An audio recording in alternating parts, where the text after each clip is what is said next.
Let's go back in time to our reporting a couple weeks before the Republican convention, where we were told that the Trump staff was trying to push Governor Pence, to Dan's point. He'll reassure conservatives. At a time, a lot of conservatives were in open revolt. The Republican Party was saying, who is this guy? Is he one of us? About Donald Trump. They were pushing Pence, and Trump was making clear he wanted to go with his heart and his gut, somebody like Chris Christie. So once Pence was picked, there was the traditional 60 Minutes interview with the running mates. Just a little bit of flavor here to show these two back still at the getting to know you phase. Right. Clearly, this man is not a politician. He doesn't speak like a politician. He's done pretty well. He speaks from his heart. I think that's a good thing. He speaks from his heart. And well, I think I speak from my heart and my brain, just so we understand. A lot of people speak from their heart. Right. This is maybe more important. So, that was the interesting, awkward getting to know you moment, including in that interview, Leslie Stahl asked Donald Trump, but Mike Pence voted for the Iraq War. And Donald Trump said, well, it's a long time ago, it doesn't matter. And she said, well, wait a minute, you say it's central to Hillary Clinton's judgment now, but you give Mike Pence a pass. I mean, it was unusual, but we are going to hear that tonight, of course.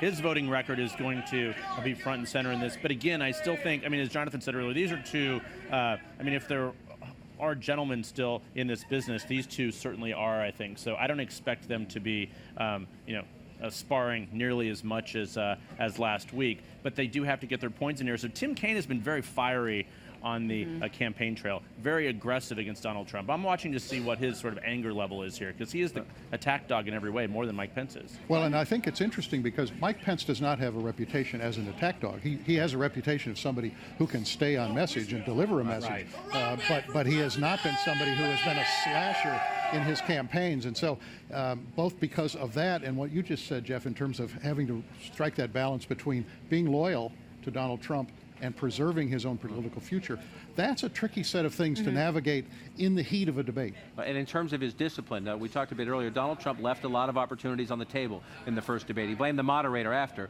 But again, you can ask somebody if you like apple pie, and you can talk about the Clinton Foundation. You can ask somebody what time of day it is, and you can bring up the email server. One thing Mike Pence has done repeatedly on the trail, and we expect it to come tonight, is attack Hillary Clinton's record as Secretary of State. And he likes to talk about a conservative favorite, Benghazi.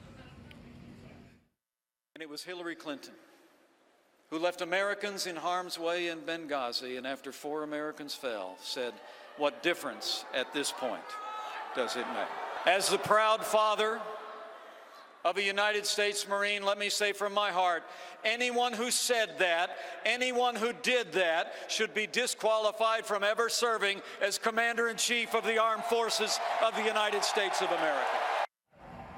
It'll be interesting to watch tonight as he presses these attacks, whether he waits for a moderator to take him there, or whether he just decides, he has his points, this is where I'm going. I think he won't wait at all. He's a former talk radio host as well. He's a very, very good communicator, one of the best in his party. I think he'll go right after that. We're also probably going to hear a lot of military talk. He is the father of a soldier as well as Tim Kaine. I think that is something that both of these two men bring to the table that is different than most vice presidential candidates. And one thing Mike Pence is going to have to answer, I'd be shocked if Tim Kaine doesn't bring this up, if the moderator doesn't. It was about what Donald Trump said about PTSD yesterday, saying, and he implied that some people are weaker than others, and if you're weak, you might end up with PTSD, which is actually the opposite of what's been, it stigmatizes it, which is not the right way to go on that.